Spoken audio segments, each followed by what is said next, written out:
Dan berapa banyak kasus-kasus orang yang menjadikan orang tuanya sebagai pintu surga. Ingat teman-teman sekalian, seorang ulama salaf pernah berkata waktu ayahnya meninggal, ibunya meninggal dunia, maka dia menangis. Seorang alim ulama, lalu ditanya, kenapa anda menangis? Bukankah orang itu tidak boleh nangis terisak-isak seperti ini pada saat ada orang yang meninggal? Dia bilang, saya bukan menangis karena orang tua saya ini, ya, karena diahnya secara pribadi, bukan karena diahnya. Karena selama dia hidup saya berbakti alhamdulillah. Tapi saya menangis karena dengan matinya ibu saya berarti setengah pintu surga sudah tertutup buat saya. Tinggal ayah saya satu ini dan ini saya harus jaga dan ini setengah pintunya. Dan betapa ruginya orang yang sudah meninggal kedua orang tuanya sementara mereka tidak berbakti padanya. Teman-teman renungi, berapa banyak orang di antara anda yang orang tuanya masih hidup alhamdulillah. Cuma kebetulan beda kampung, beda kota. Tinggal telepon, tinggal kirimin hadiah, pakaian, makanan. Tidak ada susahnya. Tapi subhanallah kita tidak lakukan. Kita lakukan kepada teman-teman kita malah. Kita lakukan kepada orang-orang yang kita senangi. Yang mungkin tetangga, mungkin sahabat dekat. Mungkin orang-orang ini hanya sekedar memberikan peluang-peluang kecil dari urusan dunia. Dan kita lupakan kepada orang tua kita. Ini satu hal yang luar biasa yang harus kita perbaiki. Seorang anak muda di Jeddah sempat tervonis di pengadilan, akan divonis di pengadilan karena banyak indikasi, bukti-bukti kalau dia berbuat salah, padahal dia terzalimi. Maka dia menelpon kepada seorang syekh yang saya kebetulan dengar ceramahnya disampaikan tentang kisah ini. Dia bilang, saya pun telepon syekh dan saya berkata, syekh saya 1 jam lagi ini akan divonis di penjara 10 tahun. Ini luar biasa dan saya tidak punya bukti. Saya harus melakukan apa nih? Kata syekhnya, kamu masih punya orang tua yang hidup gak? Dia bilang, masih ada ibu saya. Kalau ayah saya sudah meninggal. Dia bilang, sekarang kamu mumpung masih ada waktu 1 jam, keluar dari pengadilan itu, dikasih kesempatan keluar. Kemudian cari rumah makan yang terbaik yang kamu lewatin, belikan makanan yang terbaik, bawa ke rumah ibumu dan ajak makan siang ibumu. Kata anak muda itu, syekh saya sedang akan divonis di penjara. Mana ada waktu saya duduk makan dengan ibu saya. Dia bilang, coba lakukan. Niatkan murni, tulus karena ingin bakti dengan orang tua. Maka anak muda ini pun melakukannya. Setengah jam kemudian kata syekhnya, dia telepon saya sambil bersyukur kepada Allah. Alhamdulillah syekh, jazakallahu khair. Semoga Allah balas anda dengan kebaikan. Saya baru ditelepon oleh pengadilan kalau saya tidak jadi divonis dan ternyata ada orang lain ya yang melaporkan orang yang telah menuduh saya ini dengan kejahatan dan banyak buktinya ternyata terbongkar semua dia berdusta. Setengah jam saja. Kata syekhnya, kira-kira menurut kamu apa sebabnya? Dia bilang, syekh demi Allah, semenjak saya masuk ke rumah ibu saya dan saya bawakan makanan, ibu saya sambil menangis gembira karena saya berikan makanan. Kemudian dia bilang, mendoakan saya, nak semoga urusanmu mudah. Padahal ibu saya nggak tahu masalah saya.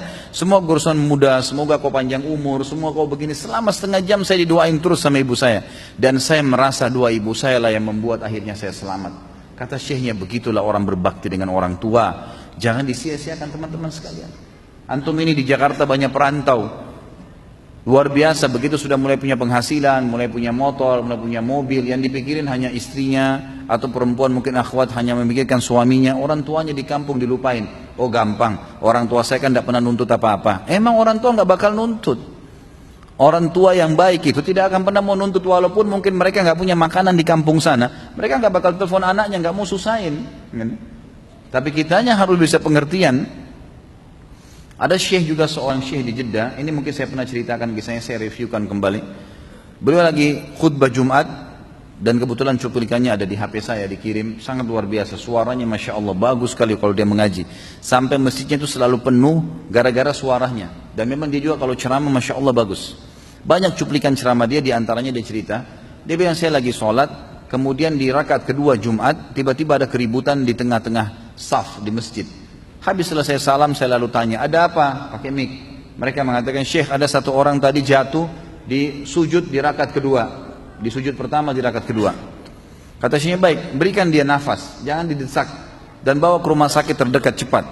Lalu kemudian orang-orang pun membawa ke rumah sakit. Lalu dokter mengatakan orang ini sudah meninggal kurang lebih ya setengah jam yang lalu. Tepatnya pada saat dia lagi sujud tadi. Maka syekh ini mengatakan, saya pun kagum, orang ini mati di hari Jumat lagi sujud, gitu kan? Mati hari Jumat ini ada hadis sahih menjelaskan kalau dia akan selamat dari fitnah kubur, gitu kan? Nggak ditanya lagi oleh malaikat siapa Tuhanmu, siapa nabimu, apa kitabmu, nggak ada fitnah kubur. Dan juga dia meninggal dalam keadaan sujud. Orang tahu ini adalah husnul khatimah, kebaikan insya Allah gitu kan. Maka Syekh ini mengatakan, saya tanya adiknya yang datang jemput jenazah kakaknya. Dia bilang, ini kakak kamu datang khusus ke masjid saya karena mau ikut sholat dengan saya, dan saya merasa saya juga harus menghormati dia. Izinkan saya memandikan, kata syekhnya. Kata adiknya, silahkan. Nah, karena ini laki-laki, maka dikatakan silahkan. Maka syekhnya pun memandikan. Kata syekhnya, di malam azza, di malam takziah pertama, saya lalu mengatakan, saya ingin tanya setelah menyambut tamu segala yang datang, dia tanya sama adiknya, apa sih perbuatan kakak kamu ini sampai Allah tutup dengan kebaikan seperti ini? Kata adiknya, Syekh, kami punya seorang ibu yang tua. Kami punya seorang ibu yang tua. Kami sudah meninggal. Dan ibu kami ini, kami selalu berbakti. Semua kami anaknya 6 orang berbakti semua. Tapi kakak saya ini punya ciri khas tersendiri.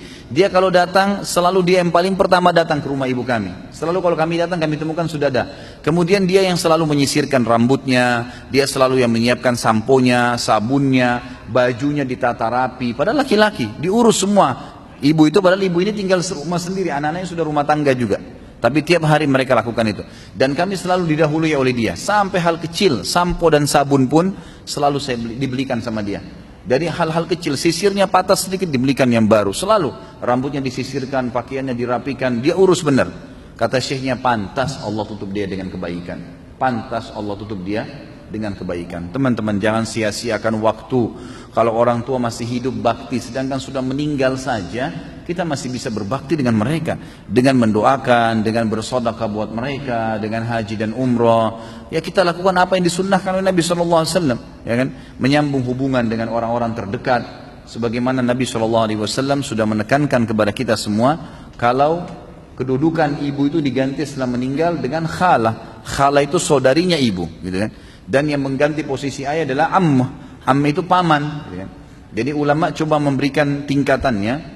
Orang yang paling layak dibakti setelah orang tua kita meninggal adalah saudarinya ibu, yang dikenal dengan khala.